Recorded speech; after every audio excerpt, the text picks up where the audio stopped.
Hi, Sweet Pea. Hi, Mummy Bear. We have episode 31 of Good Old Chit-Chats. Yes, we do.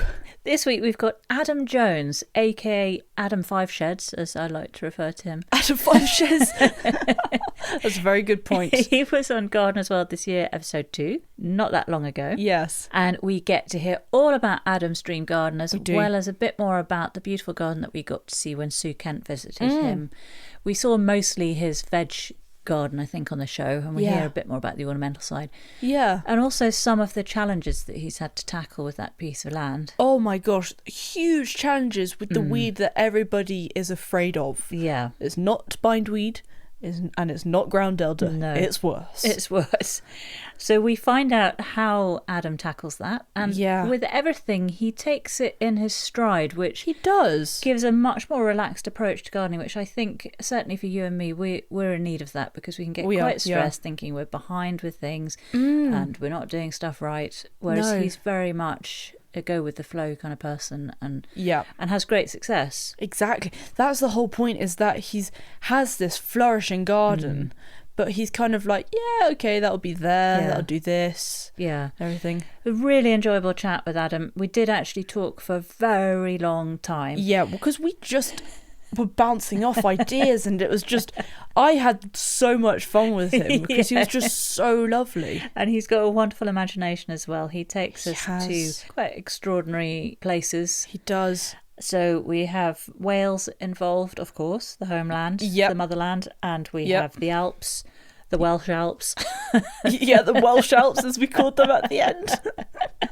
But we hear about composting loos, roofing joist duds, using those for raised beds. Yeah, I must say, if you want an episode with a huge amount of top takeaways, it is this one. Oh, it's brilliant. My head was very full of ideas, including how to create bog gardens, even if you've got a dry garden. Exactly. We hear about hotbed systems, beekeeping as well. Yeah, we've got a lot of beekeepers coming on. We have on this series, haven't we? It's crazy. We hear about drawbridges. Yeah, really cool. And just basically de-complicating horticulture. Mm-hmm. Now, there are some unusual noises in this. Well, first of all, in terms of true noises, our neighbour was strimming at the time, so you will hear that general sort of mosquito buzz in the background. That's our neighbour. Oh no, going at it. And they're not really noises, but you'll notice a gear change from the last 2 edibles onwards, and this is after we'd done a time check and realised Adam only had 14 minutes left to finish his garden. I remember this. Before he was booked on another call afterwards, wasn't he? Oh, and even so, we still overran. But we went, chatting as if we had all the time in the world, to suddenly, really getting down to business. Bang, bang, bang. So we have that. And then another thing that happened towards the very end this was bad. We lost recording briefly. So it'll sound a bit disjointed at the end. And a bit of a sort of dismissive goodbye, but that's why. Yeah, exactly. Adam has some recommendations, so as always, we'll be putting links to that on our website, notjustagarden.co.uk. You can find all our guests' recommendations on there, and also, if their gardens are visitable, you'll find a pin on the map, how to get there. Nice colourful pins. You'll see them. Nice colourful pins. And then if you have any comments or any questions, please do get in touch. Yeah, little contact form on the website, or our email address is notjustagarden@outlook.com. Yeah. So, Sweet Pea, what's the format? Right, so the dream garden structure is garden boundary, shed or greenhouse, 5 ornamentals, 5 edibles, 1 statement tree, pond or pool plus 1 plant, and finally the seating and drink and a 1 plant for that area. Fantastic. And we get that in spades with Adam. We do, and look out for some slightly crazy Welsh accents from Mummy Bear, which made me cringe and want to run away. Cringe. So let's get into this episode. This is episode 31, A Good Old Chit-Chat with Adam Jones. We're off to the Welsh Alps. Welcome, Adam, to Good Old Chit-Chat. Hello, shmai. So are we going to get English and Welsh answers to everything? More than likely, I'll be jumping. I'm doing what I call a language hokey cokey. We might chuck a bit of German in as well if we feel flamboyant. Great. Why not? Great stuff. Wonderful. Well, thanks so much for joining us. We have only just recently seen you on Gardener's World.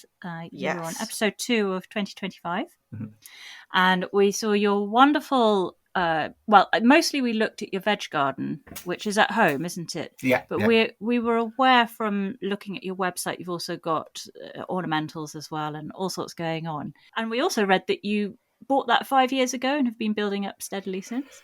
Yeah, it's actually longer than 5 years now. I need to update the website. It's 9 years. It's quite It's scary how time passes, because it was always going to be a short to medium term project, and then we'd move on to newer pastures and a larger garden, because we're always overzealous and greedy as gardeners. We want more space, and so what size is this one? This is just over a third of an acre, which is massive. I understand for a domestic garden. I sound very entitled, and I do apologise because I'm not. But it's a very long and narrow garden, so it's a corridor in all aspects, But it's a very long corridor, and the problem with that is when you're moving 15 tons of topsoil, a long way to walk. You've got 150 meters to move, and so what's the setup? Are you out in the countryside, or are you fairly built up where you are? We've got the best of both worlds. So to the front of the property, it's an end terrace house, and the house has been here since 1860, so it's quite an old house. The walls are so thick, they're hanging a picture is quite fun. It's you need a diamond stone cutter, but the front part of the property is used to be a B road, quite a busy road, but it's quietened down since they've built new transport and infrastructure in the area. It's a large village, a village of about 1,500 people, but it forms like a greater urban area. It's like the gateway to West Wales in a way, I would say. You come down the M4, you head towards Crosshands, and it's quite a post-industrial area. It used to be a former coal mining area, and obviously with that coming to an end in the 70s and the 80s, it's post-industrial. A lot of interesting habitat here. It's quite high up, about 200 metres above sea level compared to the land around it. Yeah. And so are you very landlocked where you are, or are you? No, not really. We're about 25 minutes to half an hour from the sea, so it's not. Oh, lovely. That's nice. It's in Wales. You're never really more than 3/4 of an hour from the sea. What's your nearest coastline? Our nearest coastline would be the Llanech area, so it's quite like open estuary and a lot of mud flaps and so it's the south coast. Yeah, the southwest of Wales. So it catches the weather. Let's say it's like it sticks out like a sore thumb. We're on a plateau, and what tends to happen is. In the winter, you get really cold weather, cold frosts, quite challenging. But then in summer, it's the complete opposite in a way. You end up having intense heat as well because there's no on-sea breezes, So it often gets above 30, which is unusual for this part of Wales because it tends to be a bit more breezy. But it's semi-rural, I'd say. The front of the house, going back to what I said, the front of the house is urban. Yep. The back of the house is rural. So the back of the house is all conservation managed grassland. So gorgeous. It's wonderful, species rich, and there's important habitat there for things like the marsh fritillary butterfly, which is a protected species. Right. But the land around where we live is all managed for that purpose, and there's hazel dormice as well. It's quite a strong population of hazel dormice and hen harriers and all kinds of rare, critically endangered species. Then that have had a challenging time. There's adders here. There's common lizards. You name it, and it's here. There's brown hares. It's wonderful. That sounds amazing. So it's a little Beatrix Potter. So have you set up any hides or anything like that for bird watching, or can you just sit in your garden and you can see this happening? I feel a bit like Dr. Dolittle in the morning, And I walk up the garden and it's about 5:30 to 6 o'clock in the morning on a midsummer. What are you doing up at that time? I've got a 2-year-old daughter. Yeah, okay. It's not by choice. But when you walk up the garden, it's just wonderful. You've got the dunnocks and the thrushes, the blue tits, the grey tits. You name any common garden bird, they're there, and the bullfinches, and they just jump into the wildlife hedge. And so you don't tend to have to do that. And because it's such a long area, a long garden, if I'm in the say, the middle part of the garden and I look up towards the top end of the garden, I'm far enough away that I don't disturb what's there. So often, you'll see a pair of ducks that have landed on the pond, or a heron. Oh, wow.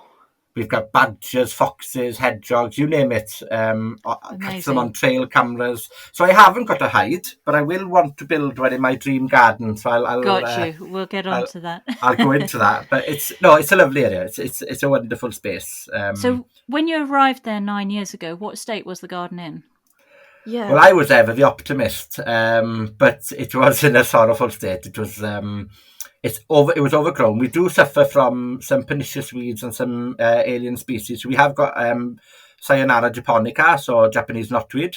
You've got that in your garden? We've got that in our garden. And the Welsh word for that is chysiau'r dial, okay? Which means... That's the one, chysiau'r dial. And it means the revenge vegetation. Really? That's a good name. That's a really good name. Well, it's very revengeful. And so we do have areas of that, because there used to be an old tramway that carried coal past the garden, and they tend to follow infrastructure. We had Himalayan balsam, but I've managed to eradicate that. It's quite easy to get on top of Himalayan balsam if you can pull that up quite easily, can't you? And as long as you keep on top. I got rid of that within 3 years. It wasn't a problem. What have you done about the knotweed then? The knotweed, I've had to manage it, because legally, when we purchased the property, we had a management plan, which is the only area where I've got to use weed killers, unfortunately, but I inject them into the stem of the plant. So I don't do a foliar spray, so it minimises the impact of that. But they've reached what we call the florital stage, where they're just small plants at this point, so they're not, so they're quite contained. But the best thing I found is hens. So great. The patch where they were at their most vigorous, then let's say, I put the chicken run there. Perfect. Because nothing's growing then, isn't it? No, and they just peck it away. So being a gardener, working in horticulture, you're kind of used to being careful with cross contamination and moving plants and disease management and stuff. So in 9 years, we've seen, probably a 95% reduction in obvious signs of Japanese knotweed in the garden. But that doesn't mean that you can rest on your laurels and not be vigilant. I won't excavate soil from a certain area. For example, I had raspberries growing in a certain area and there was Japanese knotweed there. Well, I decided I wanted to move the raspberries. Well, I disposed of the raspberries. I didn't replant them somewhere, because I'd run the risk of moving the rhizomes. It's not worth it. But, it's got things like equisetum, so mare's tail. We have that problem. Which is... but it's not a problem. It's an opportunity. It's an opportunity. Okay. What's the opportunity? Do you eat it? I don't eat it. What I do is I use it for the silica in the leaf. So I break it up with a brick. So like you bruise the leaves, and I scoop it in like you're making a comfrey or a nettle tea. Exactly the same principle. Fill it up with some water. Leave it sit for 3 to 4 weeks. Then open the lid up and pray to God that it doesn't smell as putrid as it probably should. It stinks. There's no avoiding that, is there? It's awful. There's no smell like it. It's wonderful. It just reminds you, it keeps you grounded. And the funny thing is, I was having a debate whether I'm going to put a composting toilet in the garden, and I was like, would it attract bad odours? And then I was reminding myself the amount of teas I make for the garden. Probably... it's the lesser of the two evils, for sure. Yes, absolutely. Are you going to put a composting toilet in then? I may do later on, Now that we've changed the top end of the garden, I might look at it, because obviously, I know I'm on a podcast and I'm saying this, but the whole garden is a human toilet in one way, because it's full of animal manure, chicken manure, duck manure. The ammonia from urine is fantastic for a lot of plants. So if you find yourself behind a hedge, it's. Are you saying you pee on your compost heap? I absolutely pee on my compost heap, and not only my compost heap, on my camellias, on my hydrangeas. I think directly on them. Absolutely, and they don't wilt. Not yet. I suppose it's what you put in and what comes out. I tend to drink a lot of, water and nettles and stuff. So hopefully, it's quite a dilute concentrate then. Yes, moving swiftly on. I think it's brilliant. I love. I'm so interested in all the feeds that one can give to plants, and I always I made a weed feed, so all the weeds from the garden, chucked them in this huge barrel, filled it with water. Stank. I think it's worse than comfrey. It's the most awful thing in the world, and then it doesn't come off your fingers. Your fingers still smell for a good 2 days after. Because you made the error of not wearing gloves, didn't you, Sweet Pea? And that wafted around the house with you for a good few days. No matter how much she scrubbed her hands. I've tried. But think of all that goodness you put back into the soil, Exactly. And that's the key. That's probably a really well balanced feed, because you've got all those different types of weeds, some with taproot, some with more like fibrous roots growing on the soil surface, and they're all pulling at different, like I bet you if you've got like dandelions and stuff, then you've got the potassium and the calcium that they're pulling up. It's brilliant, all the good stuff. I don't want to labour the point about the compost toilet, but I do actually have a big interest in them. I think they're brilliant, and if they were more socially acceptable, I'd love them to be in houses. Good, efficient composting toilets don't actually have to smell. And so do you know what type you would go for? Are you looking at that sort of the one that's like a cake that rotates around the different segments? The ones I've seen are the very simple ones, that where you put bran and stuff on top, and then it breaks down, and you remove the container from underneath, and then you compost the container. I think interestingly, when you think about composting toilets being domestically acceptable, we've only got to go back to my grandfather's generation, where the toilet was outside, and it was literally a glorified pit that was moved about, and that's where he'd grow his rhubarb then every 5 years in succession, and he'd move it, and they were eating rhubarbs for centuries. It was a great system and completely natural, and there wasn't any odours with it. I think the problem with the systems I've seen is because you've got a container, all that microbial activity and what have you doesn't tend to break it down naturally as it would if it was more permanently situated in the soil. So it's difficult when you've got toddlers and stuff. You're always a bit more, should we have one? Should we not? What will we do with it? I just look at it in the sense of thinking about it like, well, it's completely natural, organic material that can be put back into the soil that can help enrich the soil health and the soil life, which will help me as a gardener. Absolutely. So I can't say that I'm an expert in composting toilets and that I've looked into it with great seriousness. Okay. But watch this space. Space, or this camellia. Yeah, exactly. You could probably tell I could talk for hours about composting loos or resources like that. So we'll move on. You should have warned me, Sweet Pea, beforehand. Do not mess with composting loos. It's a dangerous. I could warn you about a lot of things then. So rude, Adam. So rude. So you were saying, so you had all these weeds that you had to get rid of, and then once you cleared that, did you already know in your mind how you were going to set up the garden? Did you know you absolutely were going to have a big vegetable growing area, for example? Yeah. Now the professional gardener in me today wants to say yes, absolutely. Had this amazing plan. I measured it to the centimetre, to the millimetre. Absolutely not.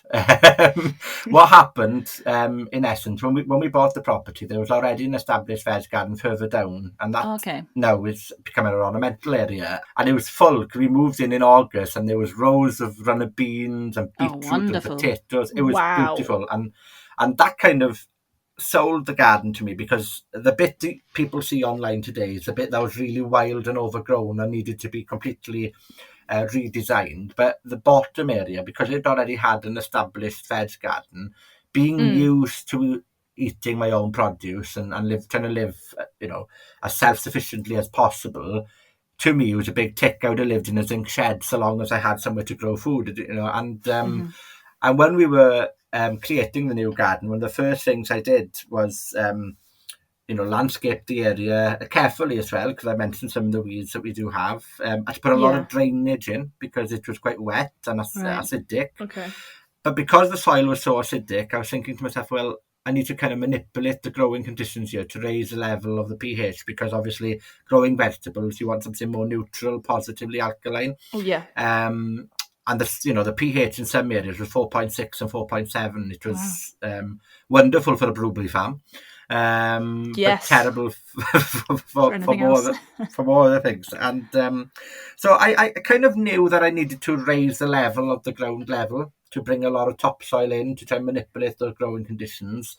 So at the time, I created raised beds. Looking at budgets, we didn't have a lot of money, so what was the most cost-effective way of doing it? And I contacted this factory that made roofing joists for houses, and they had what they called duds, things they couldn't use for building roofs because the knot in the timber was in the wrong place or whatever. Yeah. And I had a massive shipment of them, and I didn't even measure how many beds I'd have. I paid £450. And I said, what can I have for £450? And I had probably, 40 lengths of 9x2 timber. And then I started playing Tetris. Yeah. What a great idea to go to the builders merchants for. It was. It was because timber was, it is expensive. It's far more expensive now. And it wasn't treated. They hadn't already put it through the treating process. It'd just been pressure treated. But it hadn't been tannalized, or it wasn't, it hadn't been deep dripped in like creosote or anything like that. So I wasn't too concerned with that element. So then I started thinking, well, what's the optimum size of a raised bed? How can I fit as many as I possibly can in and still be able to walk between them?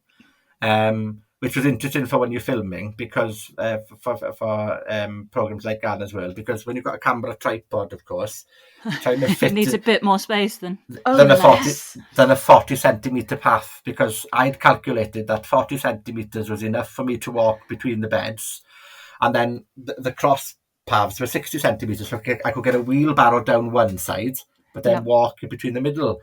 So I did measure that. Once the timbers arrived, I did try to maximise the amount of beds that I had. How did you get the Gardener's World tripods down the paths? With great fun. I film for the garden often now for Welsh TV, isn't it? So I film weekly now between now and October for a Welsh gardening programme called Garddio a Mwy, which is gardening and more. Right. And so I've kind of accepted that maybe I can't plant something in this corner, or if I do, it's something that will suffer a bit of tripod damage. Get taken out by a tripod, Get taken out by a tripod. Needs I must. But yeah, I didn't have a master plan. All I knew was that I wanted to conceal the greenhouses and the sheds down one side, so that they weren't kind of creating shade and blocking the light and adversely affecting the natural structure of the garden, because we're really fortunate. We've got some mature trees in the garden, got some willows, lovely. Some alders, lovely, beech, oak, ash. Sadly the ash is on its way out, but in general I didn't want to compromise that. I wanted the natural feel to stay. So what aspect is your garden? It's north-south, so I say that it's nearly southeast, but it's difficult because the garden kind of twists like this. Does it? Okay. Yeah, I didn't get a feel for that from. Yeah, it's difficult when you see it on camera. You wouldn't get that perception. So the back of the property is north-facing, so it's very shaded, right at the bottom of the house. But because the garden rises right up like that, then it faces the south. More exposed. So, but it loses the light in the afternoon because we've got a canopy of trees to the west of the garden. So after about 5:30 in the evening, the sun hides behind this canopy of trees. You get this lovely dappled light. It's beautiful. That's but it's great for transplanting and planting out, because the garden cools quickly after the day's heat. So we're really fortunate. What's your last frost? I think you might have mentioned at the programme. What's your last frost date and first frost date? It tends to be, in a good average year, mid to end of May. Right. But the last few seasons, we've had it as late as the 11th of June, which has been a huge challenge. And we're not just talking, 0.1 and a ground frost. We're talking -2. Last year as well, our earliest frost was in September. So it was it the 16th or the 17th of September? It was ridiculously early.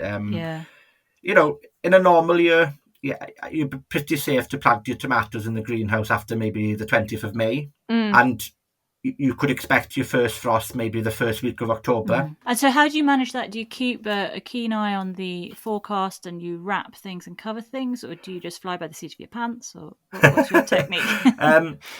I don't tend to enjoy automated forecasts like the apps. I think they give people a false sense of security, and they're always incorrect. Right.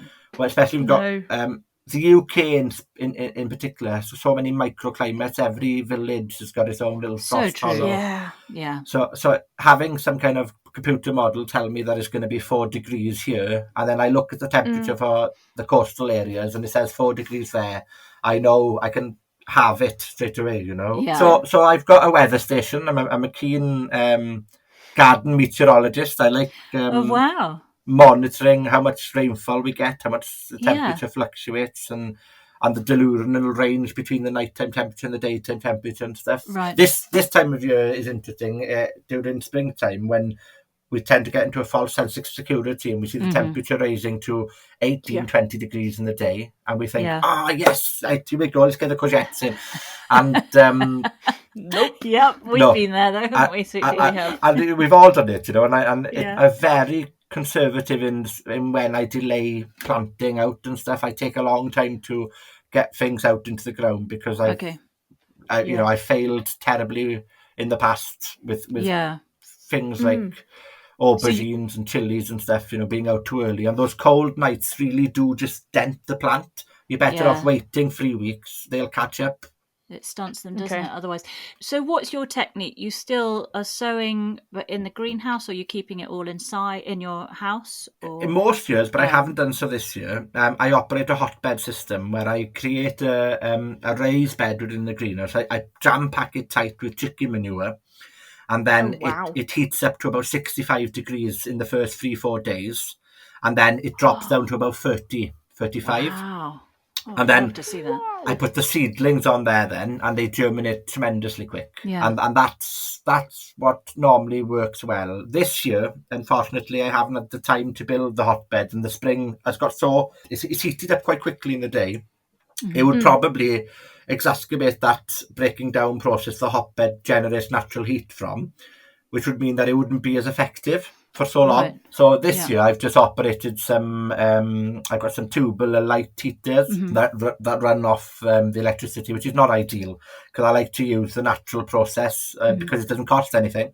And it's not using resources. But you know, we all get those years where things get a bit busy and get ahead of us, and then you see the temperatures about to collapse, and you think, right, I've got to do something. Do I wrap things up? Back to your question, I'm not a fan of filling the garden with cloches, only because I forget to water things under them. They get that lack of airflow. I think airflow is one of the most important things we need to concentrate on as growers. We concentrate a lot on watering and feeding, and we don't think much about how the air filters around your plants. And most fungal diseases and spores are harboured in the air, and you know, overly humid and stagnant air is the perfect breeding ground for those fungal spores. So I'm not a big fan of cloches, I will be honest. And I don't know if I'm a bit too lazy to start pegging them in tidily as well. But I'll just plant out a bit later. I do have propagators in the greenhouse on top of my seed trays to keep those optimum growing conditions. But again, those are great. That's it. And not to concentrate on the negative, but it is important to remember to pull them off in the morning, because what can happen is you have a wonderful steam cooked tray of lobelia. You know, it happens to me a lot. It happened to me. Actually just last week. And you're thinking to yourself, they look wonderful at the beginning, you know, these lovely pelargoniums all potted up, well done me. And then, then they become a variegated variety because they become brown and green. Yeah, exactly. I think one of the things I liked about your segment on the Gardener's World show, and you touched on it a bit there, was, you know, just accepting that rather than fastidiously following all these rules, some years you're going to have various other pressures outside of your garden world, and other years not so much. And the reason I raise it is because I know I can get quite stressed with, oh my gosh, well, this time last year we had done X, Y, and Z, and we're not there yet because we've actually had sort of things going on personally that we've had to deal with. There are other elements to life, including the garden. And it's easy to forget that. And so your segment made me feel a lot more relaxed and just give it a go and make it work for you, rather than trying to just shoehorn yourself into these ideal rules and scenarios all the time. Oh, well, I think it's the ethos that I tried to follow. And I should say thank you to you for that wonderful review / appraisal of the segment. I was walking of the house like a Cheshire cat, full of smiles. And what on our recap? Oh, it was wonderful. It was so heartwarming, and it made me sometimes. We beat ourselves up as growers, and we feel this kind of guilt. Really do. It's like a perpetual guilt that you could have been better, you could have done this, and I think it's because society kind of tries to push us to be perfect, and this strive for the image of perfection nonsense. When you go into the forests and you get inspired by the wood anemones and the smell of wild garlic, and the sun is just popping through the trees, and I don't know, you might brush against the lichen on a bark, and you're thinking to yourself, isn't this a magical place? Well, who went into that forest with a tape measure and said, hold on, Mr. Oak Tree, you're not 44 inches from that birch, get a move on, you planted yourself in the wrong place. Who goes in with a strimmer and strims a straight edge along the path? Who mulches the trodden path with wood chip? Who goes in and puts some slow release miracle grow around the wood anemones so that they can nobody. And I think to myself, horticulture sometimes has been overly complicated, and that in the best interests of maybe those who stem to make financial gain from it. And I think horticulture shouldn't be about that. It should be about it's a creative mirror of who we are. Everyone's garden is different because it kind of reflects your personality and your background and your priorities in life. Secondly, does it really, really matter if your euchre's died and you've watered your pulmonaria too much so that it's flat as a pancake in the middle and the bees can't get to the flowers? As in, that's how you learn. Anyone who professes to know everything about gardening, I switch off straight away, because yes, as gardeners, we love a good old chinwag about everything and anything. It's the best bit about gardening. Come and see my garden. Come and see this. Come and see that. But ultimately, once that garden takes over your emotions and makes you feel overwhelmed and bad about yourself, then you need to take a step back and say, you know what, I'm going to lie on my belly in the middle of the lawn and smell the dandelions, and I don't care that they're there because they're good for the bees. And unless we love them.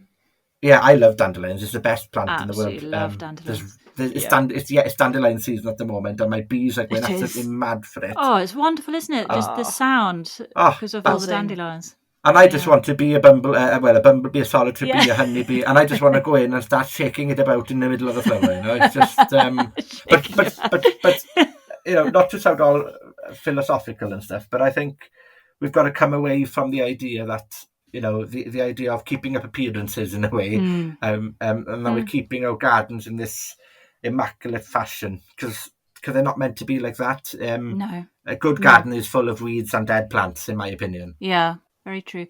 So your background in gardening stemmed from being with your granddad, is that right? And you spent a lot of time with him in his allotment, in his veg garden. How did that then progress? My grandfather was my main gardening idol. He was my gardening hero. He was such a keen veg grower and edibles. He wasn't so much of a lover of ornamentals, but my grandmother was, and I've always had an interest in both. And where I grew up, it was in a council estate in a small village not far from here, and we didn't have much money. It was quite a deprived area, but everybody had time and gardens. Oh, and lovely. you had two big things that happened in the area that really affected people's perceptions of why growing food was important. So obviously something that was more global was World War II and the 60s of following rations, our grandparents' generation. But you also had the miners' strike in the 80s where you had large food banks because people couldn't afford to buy food. So everybody grew because they had to. It was a necessity. It was like hoovering. I don't know if you have to hoover, but people do hoover, don't they? Yeah. And it was It was, yeah, and then, so the whole community where I grew up, all the people of my grandfather generation in particular, grew something, and there was quite a strong sense of camaraderie, but also competition. Yeah, of course. So, yeah, of course. I'm saying about perceptions of keeping up appearance, but there definitely was keeping up appearances in terms of having the best peonies, the best ornamental poppies, the best hydrangeas, and the front gardens were all immaculate, full of all these wonderful cottage garden flowers. Yeah. But the back gardens, they're only matchbox gardens, they weren't large gardens. And to be honest, it breaks my heart when I go back now, because my mum still lives there, and there aren't any gardens. They've just been plastic astroturfed over and decking, and really? And I'm chomping at the bit, and it's because we lost that connection. And and I think I was really fortunate. I didn't really have a choice. It was just something I grew up being a part of. In probably my nappy, going around my grandfather's garden, stealing his strawberries, blaming the blackbirds. It wasn't me. Always. And just hiding under at the time, like you think of like a gunner today, which are massive, but to me the rhubarb was his gunner. Of course. And it was like, And it's a very happy memories. Yeah, and everybody on the street, and I can remember going to like Howard I'll name these people, they've passed away now, but Howard Anderson had this fantastic topiary garden that he filled with Christmas lights at Christmas time, and then Kerry Madge, my next door neighbour, grew the massive, most biggest brassicas and cauliflowers, and Joycey had these peonies, and Rita grew fantastic ornamentals like Pieris Forest Flame and hydrangeas, and it just inspired you. And So I, even though I say my grandfather was my gardening hero, I think it's a consequence of where I grew up as well. I think everyone on that street was a part of the journey, and they used to tell me their secrets. They used to say like, "This is how I get my cabbages this big, but don't tell anybody. It's a top secret." That's lovely, isn't it? So I'm not going to disclose it to you today. No, I wouldn't ever ask. But yeah, and then when I went to school, and I wanted to do horticulture when I was coming to GCSE level, well, they told me at the time, and this is it has been a big problem in horticulture, is, you're too academically minded, you've got too much of a brain, you need to go to university. As if working in horticulture or agriculture is seen as some kind of low-skilled, low achievement role. And especially in Wales in particular, horticulture wasn't seen as some kind of industry where you could have a successful career. It was head cutting, lawn cutting and pressure washing type of attitude, which is completely incorrect. So then I went to university and I studied Welsh and German, funnily enough. Did you? I did, yes. Wow. And I really enjoyed my time. I made some fantastic friends there. But so you are fluent in German? Well, to a degree, I can get by as much as I need to, and it depends on what we're talking about. If you ask me about neuroscience, I would be useless. But if you ask me about how the station, you can. And how the Berlin Wall fell and what that meant for the significance of West and East Germany, I'm on it. Wow. But whole other podcast. Yes, let's go. But then working in just office jobs then for a few years, and realised there was always this pull to go back outside into the garden. And I should say I've never, I'm not horticulturally trained. I haven't done an RHS level 3, level 4. I'd love to. It's got a saying in Welsh, it's ysgol brofiad, which is the experience of life, And there's a lot to be said for that. There is, and there's a lot to be said as well about actually upskilling in horticulture and respecting that it is a skill and that it is important. And then when COVID struck and I was revamping the garden and sharing some stuff on social media and getting a few queries, but would you do a garden consultation? Would you come out and have a look at what we've got? And would you come to a school and do a wildlife workshop with our children? Wow. And I remember being petrified and thinking, I don't know about that. And there's nothing like children to ground you and make you think about the world upside down. And yes, entirely. And make you realise that you don't know a quarter of what you profess to know. And but then I didn't look back, and I thought, no, you know what? I could maybe make a go of what I've always wanted to do, what my dream was, to work in horticulture. And that's what I did. I started working with the National Botanic Gardens on a project, and they give me a lot of confidence, because I was always one of those putting my hands up, I'm not horticulturally trained, I don't know about plant genealogy, or I could tell you the Latin name for this, but I couldn't tell you the Latin name for that, and blah blah blah.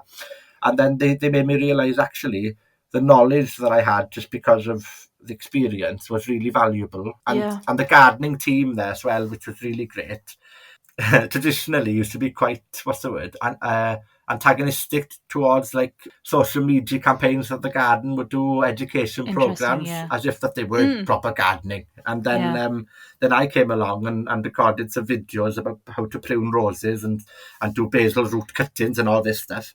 And then they were like, oh, we saw your video, it was very good. And I thought, oh, okay, there was kind of I felt like credibility then, like an acceptance, and so it gave you the confidence. It did, and then I started feeling like, well, actually, let's not shy away from the fact that we can all become better gardeners, and better horticulturalists, and we can all learn so much from each other. And then I stopped apologising that I'm not RHS. So you stopped, So you stopped preempting all those conversations. Absolutely. I'm really sorry I don't know this. And I think it's just human nature. And Welsh people do this a lot. We apologise about things rather than celebrate our successes. We're a bit like, sorry about this. Oh, don't look at that. Don't look at that. Don't look at that. When the Gardener's World came, I was like, oh, don't film that. Don't look at that. I haven't weeded that. Oh, ignore this. Oh, ignore the creeping buttercups. Oh, sorry about this. And they were like, stop.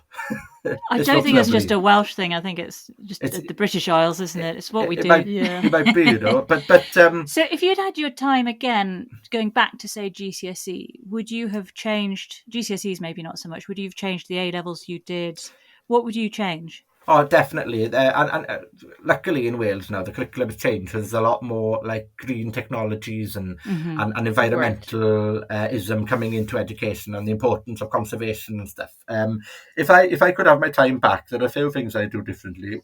One of them would be, I would definitely have done horticulture in a further education college, or maybe an apprenticeship, and then I would have gone on to study it maybe on a higher level.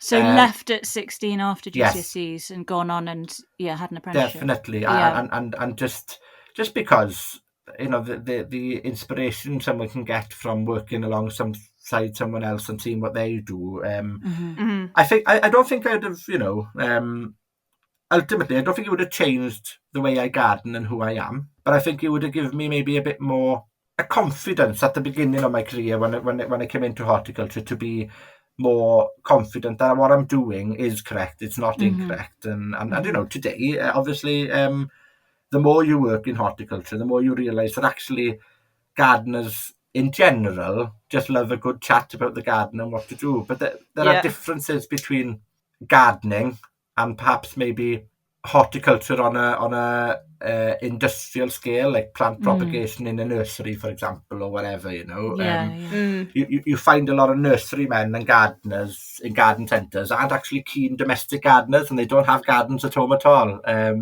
but they're very good at plant propagation. It's just the way of the world, isn't it? So I think, of course, I am. There's a place for all of it, isn't there? Definitely. And if my daughter wanted to study horticulture, I'd be pushing her all the way and saying, yes, please do so, because it'll give you a fantastic grounding in this wonderful industry to work in, I have so many more questions, as I'm sure Sweet Pea does, and we're running out of time. So I'm hoping we can pick some of those up whilst we go through your dream garden, which I'm dying to hear. So if I can hand over to you, Sweet Pea, and she'll take you through it. Righty-ho, Adam, what would be your garden boundary to start off with? So for me, it's having a native species wildlife hedge with all kinds of things like hazel, hawthorn, blackthorn. I love the combination of hawthorn and blackthorn, because you get the flowers of the blackthorn early in March, of course, and then you get the flowers of the hawthorn in May, and it just they open out this time of year, so end of April, beginning of April onwards then, and you tend to get this lovely green, luscious green, the most beautiful green you will see in a leaf forming in the hawthorn at this time of year, and it just kind of stunning. I like to think of it like a little picture with all these little white flowers, and then it's being filled in with green, around lovely, it. And it's just like a palette, and obviously the natural benefits of that for wildlife as well, which is is twofold. Birds love it. I am a fan of beech hedges as well, because I like that they offer shelter for birds in the winter, especially because they don't lose their leaves until later on. But we do have a beech hedge as well. But I think if I had to choose between the two, it would always be a mixed species because of the interest. Yeah. But if I wanted to be a bit quirky, Sweet Pea, if I can, because obviously, of course. in my dream garden, it's not just going to be one type of boundary. No. What I'd really love is like a large embankment and a moat. Oh my gosh, I love this. In one end, so say you're at the top of the garden, you've got this massive embankment and a moat, right? And maybe it's about 1.5 to 2 meters, so you're raised and you're looking down over the fields around you. Yeah. And then in this moat, you've got, your marsh marigold, your purple loosestrife, your meadow sweet, and they're all popping out from the sides. Amazing. And then you've got some sandpipers nesting in the mud bank. You've got, wonderful. You've got voles, you've got also, it's a bit like a hibernaculum, you've got some logs and some stones, you've got some common lizards and it's just like, when you're a young child and you go running down to the river and you see this cut out bankment and the streams coming down, it's a root of a tree and you think, oh, who lives in there? Something like that. Otters in there as well? Yeah, chuck them in, we'll have some, water voles in, newts, you name it, dragonflies, damselflies just coming onto the reeds, and it would just be beautiful. like you're on a headland looking out onto the fens type of thing. Yes. Will you have a drawbridge? Oh, I'm more a fan of stepping stones, big boulders. Yes, stepping stones. and that you jump from one to the other, and then no, I would have a drawbridge because I think a drawbridge would welcome the unwanted in. I'd like to keep my moat as a protective unless barrier. you draw it up. Very good point. Yeah. I like the stepping stones. It's more like fairy tale, like it's rather lovely. Yeah. And also a bit less aggressive, I think. A drawbridge is very much keep out, isn't it? Yeah. and whilst you shoot your crossbow through absolutely. And what would happen with the drawbridge as well, in my instance, would be I'd need to oil the chain that pulls it up and I'd forget to do it and end up seizing in the wrong place, So we want low maintenance of stepping stones. I want low maintenance. And I want mosses and stuff to be forming on the stepping stones. Oh, lovely! So you slip into the moat. Just slip into the moat. Have a paddle. Yes, swim around. Swim around. A boat? Maybe. I just go round. Possible boat. Round. I love the idea of a moat. I think it's brilliant. And why haven't we had a moat? I know. Crazy. I think everyone should have a moat. I totally agree. I could even go as far as a canal, but we'll stop at that. Okay. Yeah.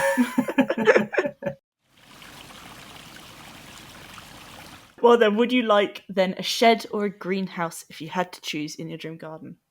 Are you forcing me to choose? Yeah. I'm forcing to choose. Yeah. There are things in between. Yeah. I years ago I used to have those half sheds, half greenhouse, didn't you? You'd have a lean-to greenhouse coming off it, and you'd have a grapevine on the top, and you'd have old wooden windows all butted together to create like this greenhouse. None of this, posh greenhouse clip nonsense. I am a big fan of sheds. I've got 5 sheds in the garden, which is stupid. 5 sheds, you say? I do. What do you keep in all your sheds?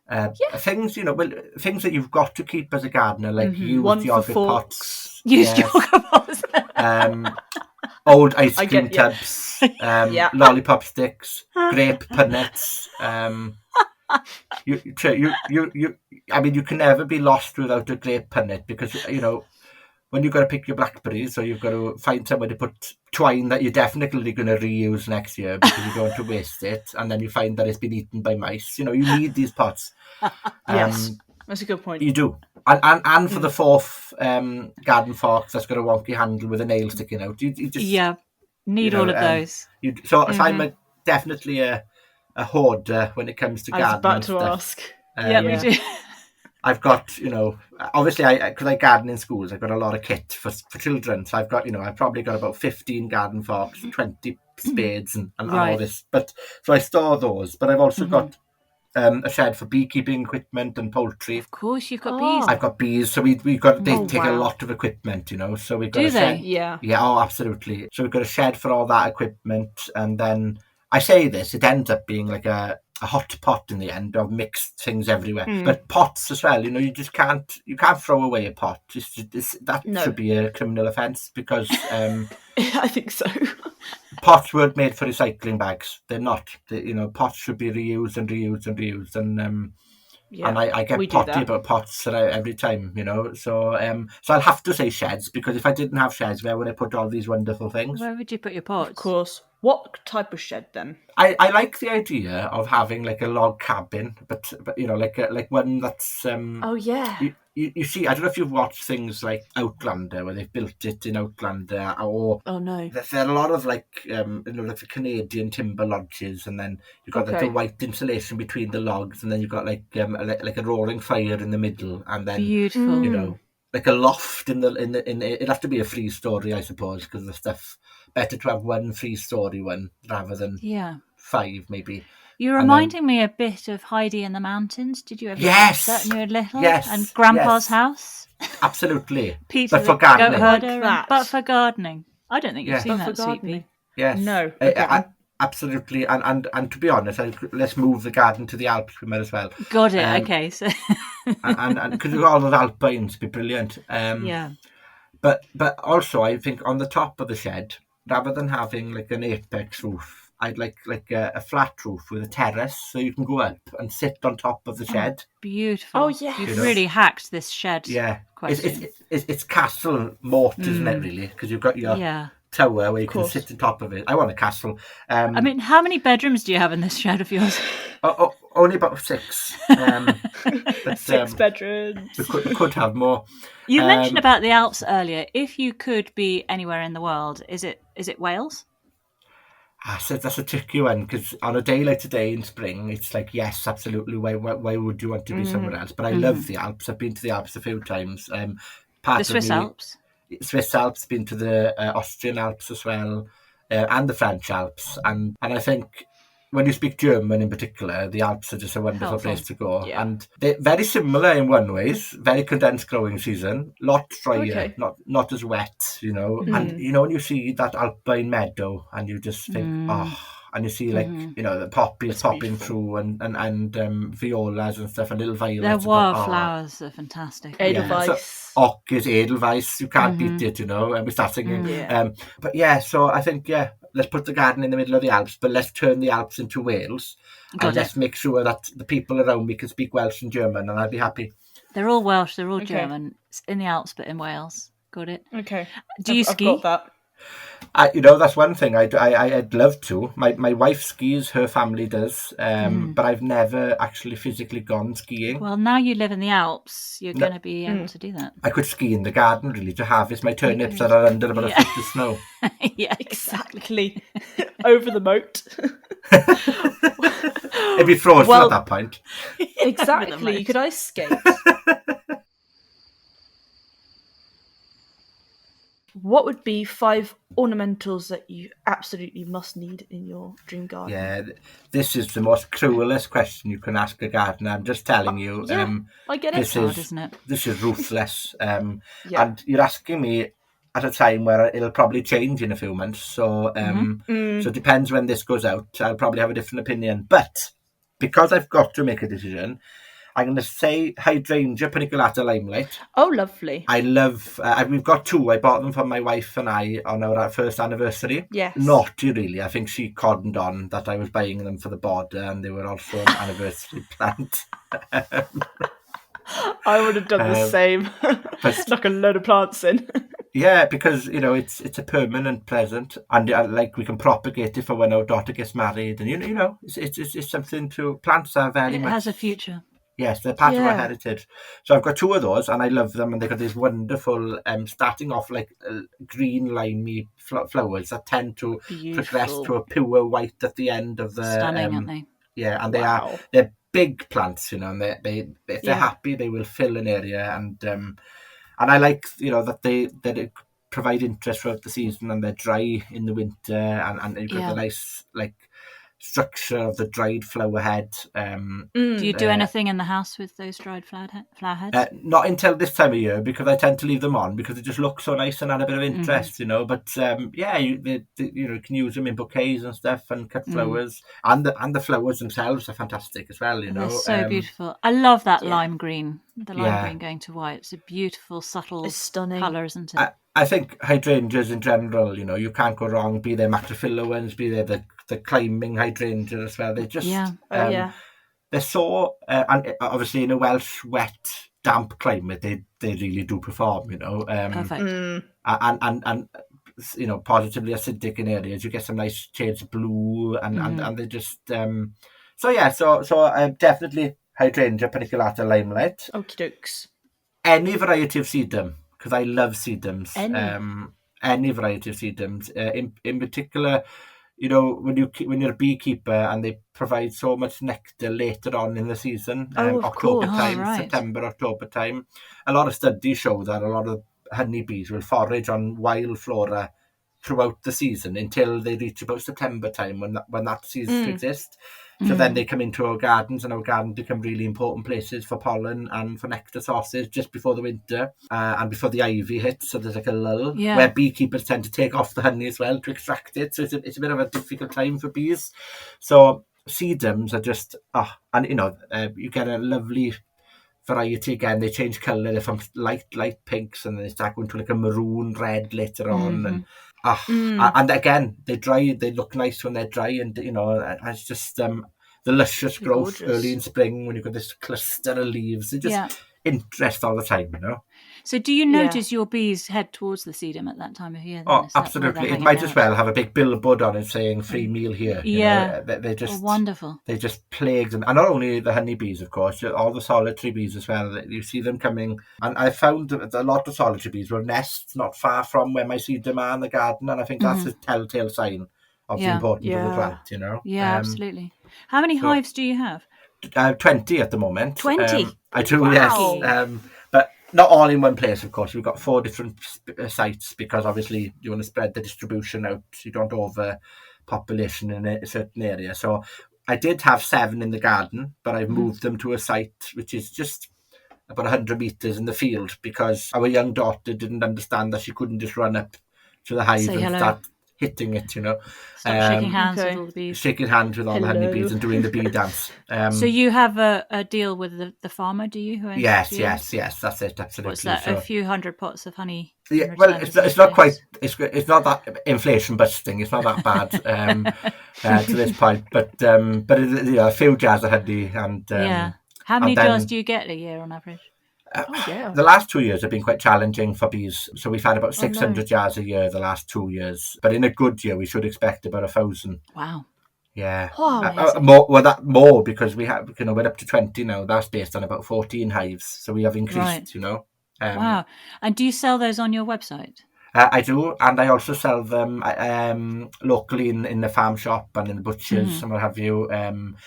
I used to sell them on a website called Etsy, but it was so expensive to post for people, because you're talking £5 postage, and then you're thinking the honey's 7-8 quid. It's a lot of money for people to pay, So So I was conscious you of don't that. do in the post anymore then? I do if it's a direct correspondence via email, but I don't do it via an online shop like I used to. No, okay. So anyone listening, if they did want to get something, if they wanted to buy some come and honey, see you, or they give you a call. Send me an email or a DM on Instagram, and I can post it out to them. Yeah, no problem. Yeah. Okay, great. I can imagine you have a lot of jam jars in one of those sheds then. Definitely, yes. That's why you see I've got 900 jars, and they're all stacking up, and that's something that annoys me. But I won't go into too much of a rant. Is obviously when you sell a product like honey, we're vetted by the Food Standards Agency, of course, but you can't reuse jars. You've got to have the trade source of where the jar comes from. Why can't you reuse them? Because of the hygiene rules. You've got to be able to demonstrate the jars have this certain certificate on them, which is absolutely ludicrous. Because even if you're sterilising them, the fact that they've travelled, no, this doesn't make sense. So them coming from somewhere else with a sticker on means it's more sterile than you having gone through the whole sterilisation process locally. Absolutely. For reuse. for reuse. But we do reuse them for our own domestic consumption, of course. Yeah. But it is frustrating because, and you tend to find a lot of people in the older generations, the type of generation that made do and made mend of what went wrong, will turn up and say, "Oh, we've kept you all these jars." Of course. And I'm like, "Oh, well, thank you very much." So I'll just use them to make jam and chutneys instead, But it is frustrating, That is very frustrating, isn't it? And so I was going to ask if your honey kit involved all the sterilisation stuff, but I guess you're not doing that on a big scale. Oh, no, you've still got to sterilise what you purchase. Yeah, you've still got to sterilise. So you've still got to sterilise it? Yes. Oh, no.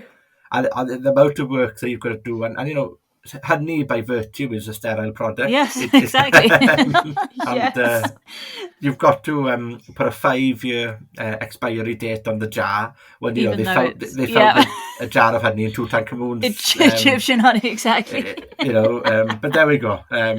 Bureaucracy. Oh, it's funny, isn't it? Yeah, that is bureaucracy for you. Oh no. The next plant, because I'm going to get these 5 in, is Lismachia. Oh. Now it's yellow loosestrife. Am I calling the common name? Yeah. Lysomachia. Yes. Yeah. I know that. No, I call it Lismachia. Lysomachia. That's the one. Latin for you. See, everyone pronounces it different. Yeah. It's so difficult to know. Oh, it is because you can't ask your Latin neighbour, can you? Exactly. Salve.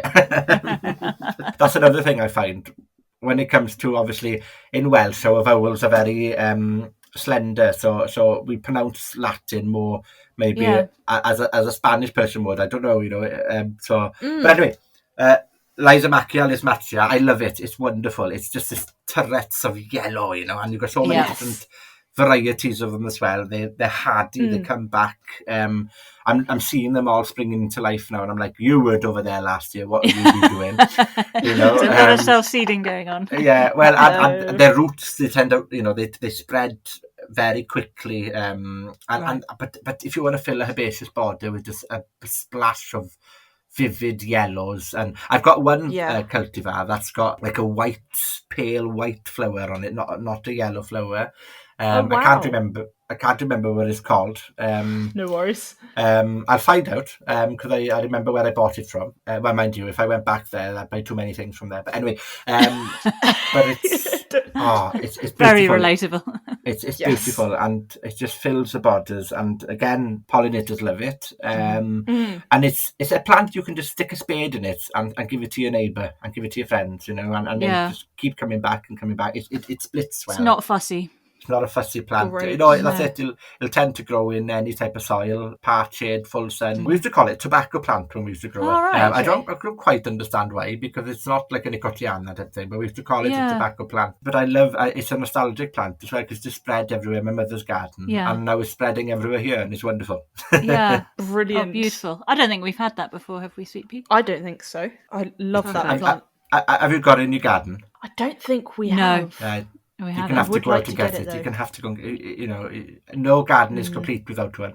Okay. Okay. And then I'll take note. I've got euphorbias.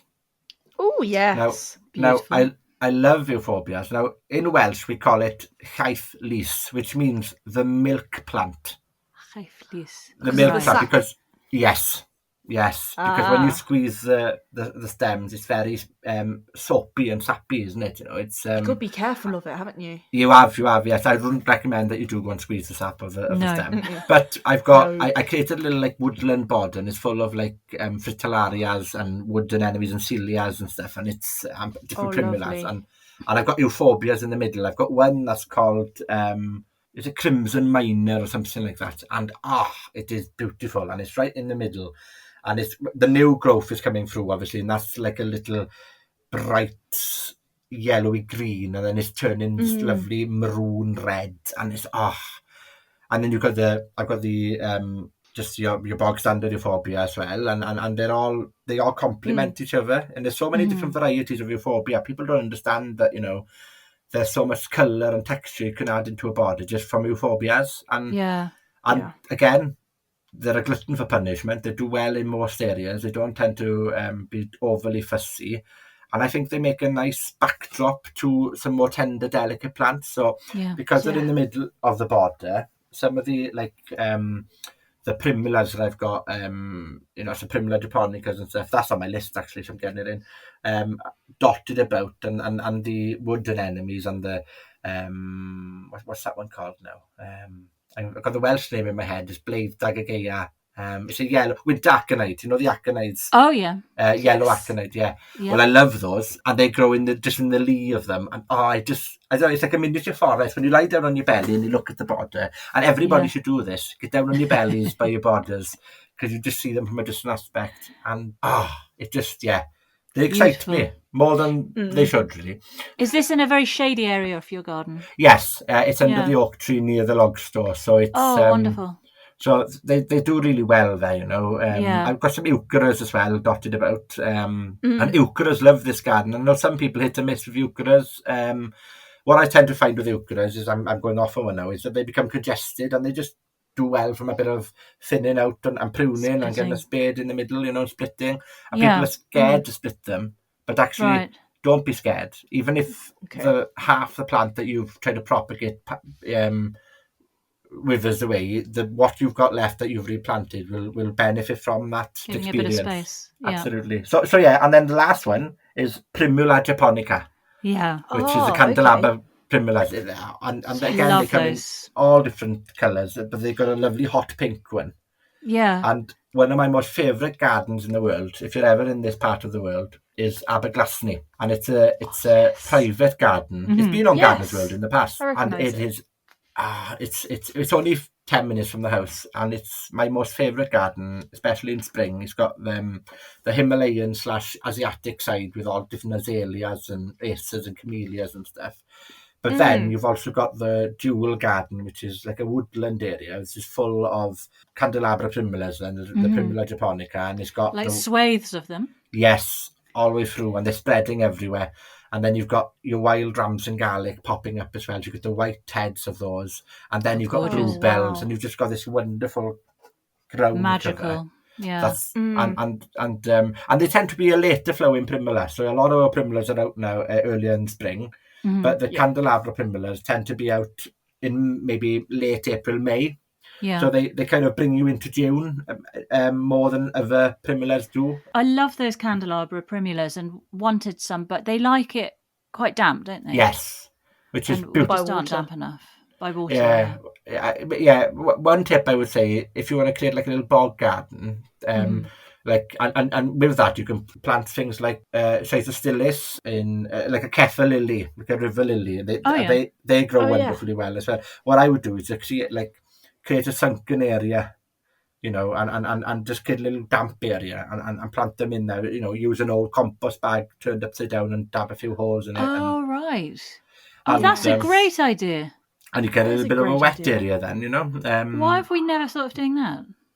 I have no idea. Looking to head gardener, Sweet Pea. I don't know. That's a brilliant idea. Because Monty does that around his pond, didn't he? He had some areas to keep it boggy. He put in the old compost sacks. That's it. Obviously, that's a really good idea. You've got to be mindful that make sure it's a durable compost bag, because what you don't want is to fill your garden with all strands of bits plastic. of plastic. But another option. But equally, where else is that plastic going to go? Exactly, it's just going to go into landfill. Another option is some people will create a pond, but it's not a pond, of course, and they'll just fill it with soil and wood chip and what have you, and then you've got your sunken bog garden. And I think bog gardens are underrated. People think of the word bog and they automatically go, "Ooh, bog." Yeah. But the colour and the interest, and for a wildlife perspective as well, you will get much better, Yeah, that's another bit of diversity in your garden, isn't it? Amongst definitely. Oh, I really like that idea. I just had written that off, because I love some of the bog garden plants, but I'd just written it off and would always sigh and go, "Oh, we'd love that, but we can't." But that's given me some thoughts. Well, thank you, Adam. You think of the marsh marigold at this time of year, especially in spring. But it's in the ranunculus family, so it spreads like wildfire. But when you get that golden turret of flowers, again, it's like the yellow and white season at the moment, with all the yellow and white. It is. Yes, it is, isn't it? Very much so. But yeah, so that's my lovely choice. Those are my ornamentals, but they'll probably change in the future. Yeah. what would be 5 edible plants? I've been naughty here, KCP, so I do apologise, but I have said alliums, and I understand that is very broad. and it is. And it covers ornamental alliums as well, so I'm being cheeky. But I do love all kinds of alliums, be that leeks, being a Welshman, of course, can't have a Welsh garden without leeks in it. Of course. I've got Welsh onions that they spread and they bunch. I've got elephant garlic. I've got all kinds of garlic, all kinds of onions and shallots, banana shallots. And what I like about them is if they go to seed, it's not a problem because then they bring in a lovely head of flowers for the pollinators. But actually, beautiful, yeah. The flowers are beautiful as well. If you ever had chive flowers in your potato salad, it's got this lovely licorice, mild garlicky taste to it. Oh, wow. So I leave my chives flower because the bumblebees get drunk on them and you see the little fluffy bums sticking out and they're sleeping in there, intoxicated on nectar. And then once they've had their stag weekend, let's say, or their hen weekend, we can use the flowers then to eat, and they're so easy as well, and they just obviously they do suffer from rusts now and again in a bad year, but rust is not going to kill your plant; it's just going to make it look unsavoury for a bit, So I wouldn't get stressed about it. I love the imagery you use there of the stag weekend and hen weekends. I mean, probably not appropriate for children's books, but you've written a children's book, and I haven't been able to see inside one of your books. You've got one there, have you? I'm trying to think if I got one I can grab out within easy reach. Let me try my Welsh out on you whilst you're looking for that, Adam. Oh no, okay. Is this right? Dere I duve, dave. Dave, that's right. Dere I dave. That's nearly spot on. Thank you. Did you hear that, Sweet Pea? It means she hates my accents. Come and grow. I do. Come and grow.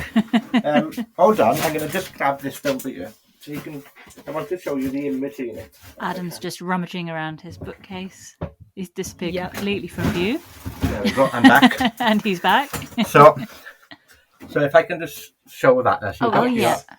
Your hedgehog and your frog, obviously two very important creatures in the ecosystem in the garden. If you lose your frogs from your natural ecosystem, then you are in danger. So the idea being, in a way, Dewi Draenog, so Dewi the hedgehog, he's your old hand. He's my grandfather in essence. He's your experienced person. And then maybe, even though I'm not a female, but Becca Broga is me. The frog. the excited one who just wants to learn everything and is a bit spontaneous. And then on the back, they're holding hands. You see them? Like that. Oh, yes. On every page, I don't know if you can see here, there's a different pollinator, and then they're rummaging through the seeds in the garden and what have you. And then I've got different areas of, like growing. And so we've got vegetables here and ornamentals. You see them? Oh, yeah. And all drawn out that's there. gorgeous. And is the text explaining how to grow them or just what grows and where? Yes. So we've got chapters. So it starts off with growing seeds, so seed sowing, and how seeds are dispersed naturally in animal claws in the wind with water. And then we've got growing fruit where they're planting strawberries, and then it's about how do you like to eat your strawberries. And then we've got growing flowers where they're sowing sunflowers, and Becca, the frog, tries to jump higher than the sunflower, but she can't reach. And the hedgehog's sticking them up with his bamboo sticks. And then we've got growing vegetables where they're trying to grow potatoes. Oh, yeah. Dewi Draenog is chitting his potatoes there. And then egg garden. And then it shows you how to plant them. And then in the end, we finish with looking after the garden. So it's about, so Becca Broga, Dewi Draenog, they've helped us grow all these things. How can we help them? So the idea is that we can, create like a sanctuary for wildlife in the garden. Yeah. So we create a little micro pond for Becca to live in. And then we create a hedgehog house so these are things you could do in schools with bricks and a bucket, know, and they're not things that you need a lot of resources for, but they're just small. If we all did a little bit and had a little small corner of a wildlife pond and some log piles and a pile of stones, you think of how that would improve biodiversity, gardens. So so when I go to primary schools, we tend to take this. I've got 2 teddy bears that are matching the characters, and we do little activities and we plant and we sow and we enjoy. Oh, fantastic. Sounds That's lovely. Brilliant. And that book is on your website, is it? That is, and it's currently in Welsh, but I am looking to translate it into English soon as well. Yeah. So I'm potentially German. Great. So, what a brilliant idea. No, I was really fortunate. The artist, Ali Lodge, who worked with me, really got what I was trying to do. Yeah. And she went into the garden in her own world, and she liked gardening as well. So we had these wonderful, vivid imagery.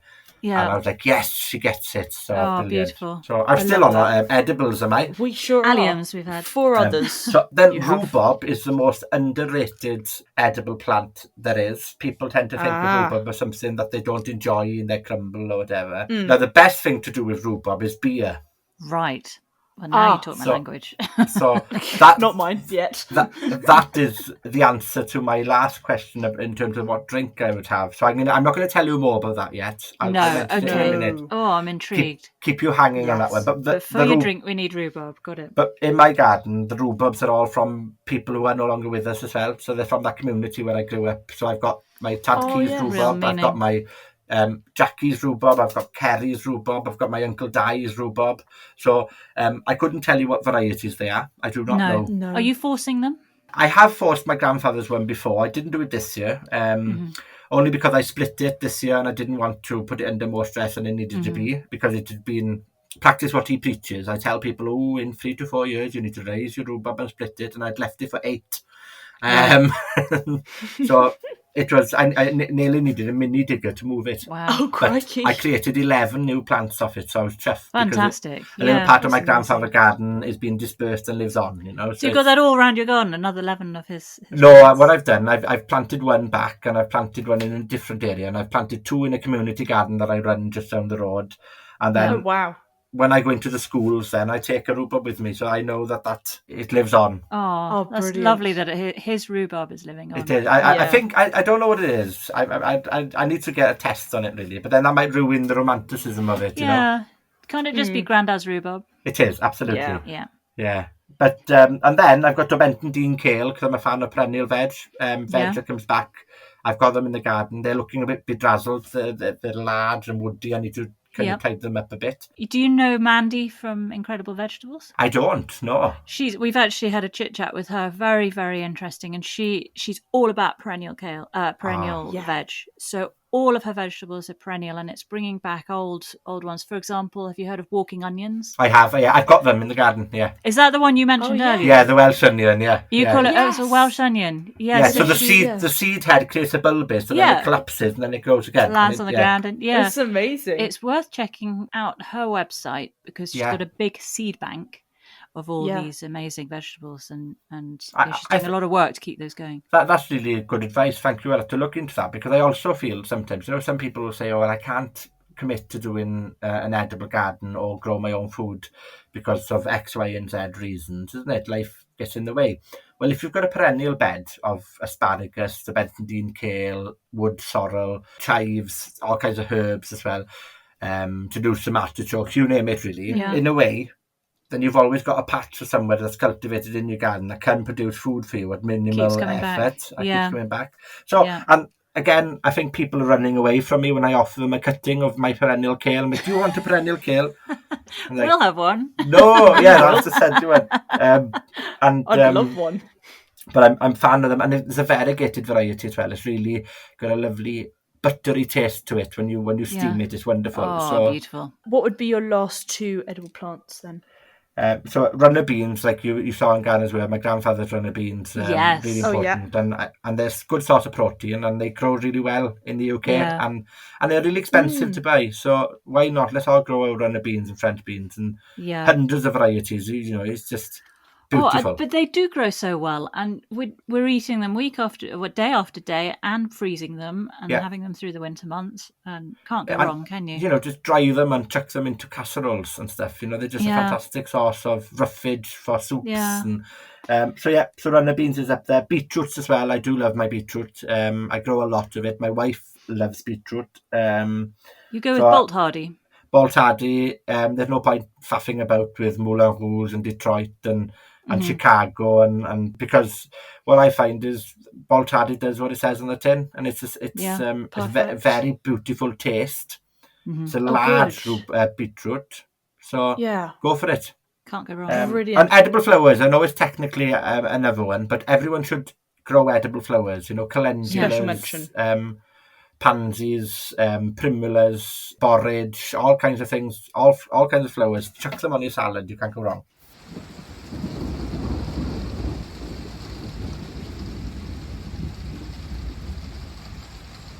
Well then, what would be your one statement tree in the garden? Right. Again, this could have changed. This could have been a few things, but I'm going to stick with Gelder Rose, Viburnum opulus. Oh wow! It's like wild. It's like nature's hydrangea in a way. It's beautiful. It's a compact tree. It doesn't grow much more than about 4 meters at best. It's more of a large shrub. But what's great about it is it's deciduous, so it loses its leaves, but it's got this lovely colour to the back, especially in winter on a frosty morning. The flowers are just wonderful, like pom-poms, white pom-poms, and they just pop themselves through on a backdrop of lovely green. And then they've got these wonderful, vivid red berries later in the year, which are fantastic for all kind of things like bullfinches and waxwings as well. So they're really good for nature, and you can grow them in containers. They don't have to be in the gardens. If you've got a patio, you could grow a Gelder Rose, a Viburnum opulus, on your patio. They do like to be quite moist, so a lot of my plants, you have noticed, are growing in wet areas. Of course. But Amelanchier was another one. I do love Amelanchier, but I think it's because of the time of year and I'm seeing them sticking out. I'm like, Amelanchier. Any prunus. Any plum, any cherry, any, give me a prunus and I'll put it somewhere because they just look wonderful mid-spring. Do you have a lot of fruit trees in your garden? I do. I got a lot of heritage Welsh fruit trees. So heritage apples, heritage pears. Oh, lovely. Wow. Some things that nearly became extinct, and they've been grafted. And so I believe strongly in keeping that gene pool alive. And they taste wonderful. I've got Denbigh plum, and I've got Victoria plum as well, and some more modern cultivars, but primarily for cross-pollination, but the heritage varieties, they're locally adapted to the growing conditions. They do better, and they're much more disease tolerant as well. Well then, would you like a pond or a pool in your dream garden, and what plant would you have for that area? I'd like a moat. No, got his moat. I've got a moat. I think I like the idea of like a wildlife pool. Have you seen them? You've seen them on grand designs where they create this like filtration bed with all kinds of rushes and stuff in it, and then you can go swimming in it. But you've also got toads and frogs and lilies, and I think I'd love something like that. If I had the space to do it, that it was adjacent to the house, that it wasn't, up the garden. I've got a large wildlife pond at the moment, and I love my wildlife pond. It's the jewel in the crown. It's the cruel. It's the cruel in the crown. It's the cruel in the crown. But how big is it? It's about 7 meters by about 4. It's quite large. Okay, decent size. Big. Yeah. Yes. For a domestic garden, it is big. Yeah. But in your dream garden in the Alps, how big is your wildlife pond going to be? It's a reservoir. It's a reservoir, great big reservoir. It's a reservoir with a waterfall cascading down on it with all kinds of mosses and lichens and ferns coming out of it. It could be one of those lovely mountain lakes. Oh, crystal clear, like glass. Crystal clear with the sort of glacial waters. Yes. Oh, yeah. What plant would you have in that area?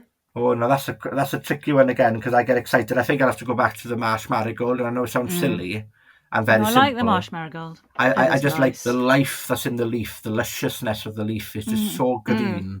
And then you get this really bright yellow. It's a statement in itself. But then, saying that, I do like things like purple loosestrife, lithrums, and I do like things like bulrushes because of the texture, and especially when it gets frosted and they're all frozen. And then when they peel back and delaminate themselves, and all the seedlings blow everywhere. Yeah. Brilliant. Bulrushes have a real sort of fairy tale vibe to them. They do. They do. Sort of in children's books, and they do. They're brilliant. Entirely. So I Judy's out on. If I had to pick one plant, it would probably be a collection of marginal pond plants. Final question for your dream garden: what would be your favourite seating area and drink, and what would be the plant for that area as well? Right. Well, when you say seating area. Now, to me, I mentioned the terrace on top of the shed, but where my moat is on the top end of the garden, what I'd like to build is like a hobbit house, like Now, there's an amazing hobbit house in Farmyard Nurseries. Richard Bramley, the owner of Farmyard Nurseries, he'd be someone great to talk to, actually, because anything you need to know about plants, he's a genius, he's a guru. Wow. And I source all my plants from there. They're fantastic. And I was fortunate to go back and film there a few weeks back for the Welsh gardening programme that I'm on. All right. And I didn't realise that he had a secret woodland garden on adjacent to the nursery that you can visit when you go and buy your plants.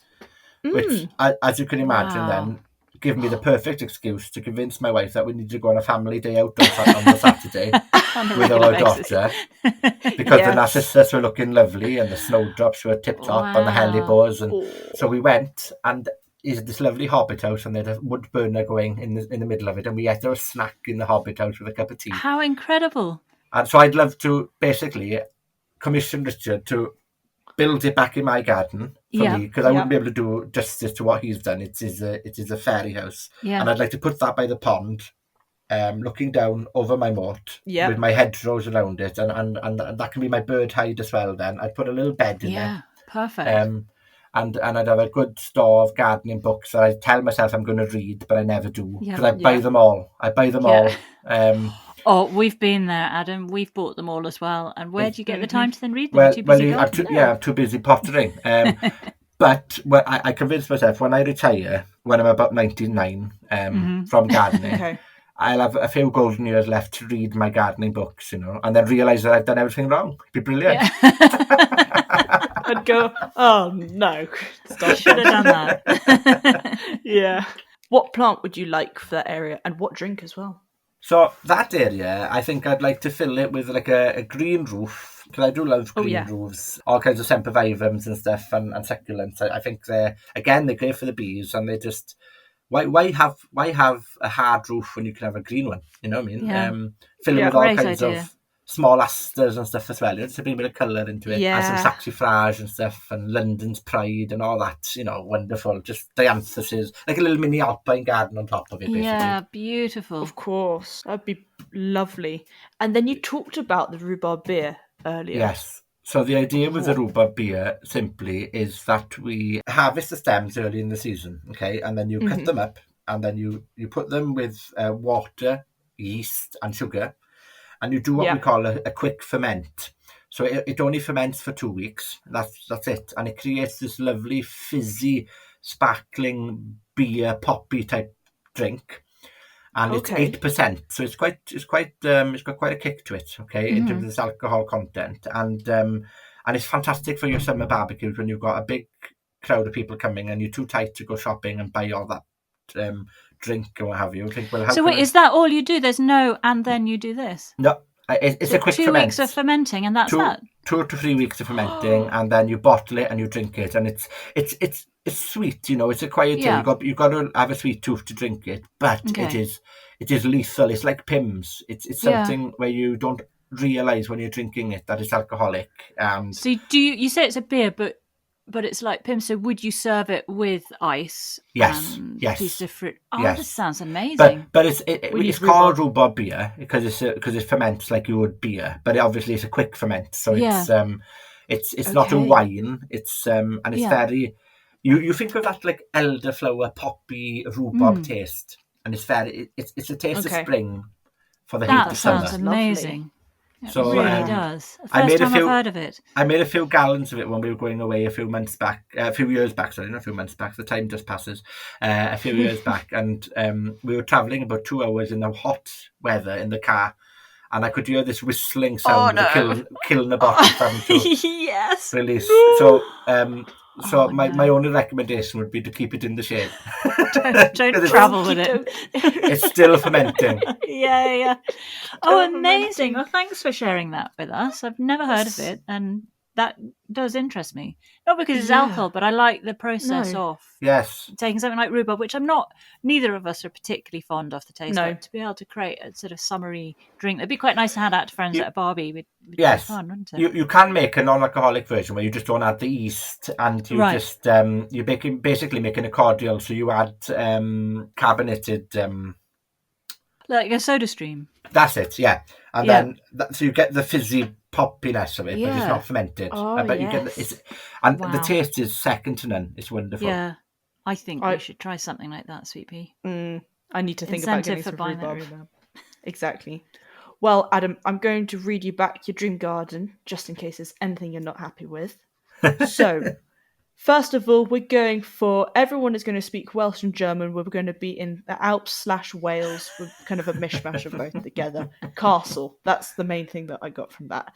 Your boundary, there was going to be a native wildlife hedge of mixed species, hawthorn, blackthorn, beech, all sorts. But then the main thing was the moat going around the garden at the top, so you can look down over the moat and to the kind of grassland beyond, marsh marigolds, reeds, logs, stones, lizards, newts, everything in there with stepping stones across it.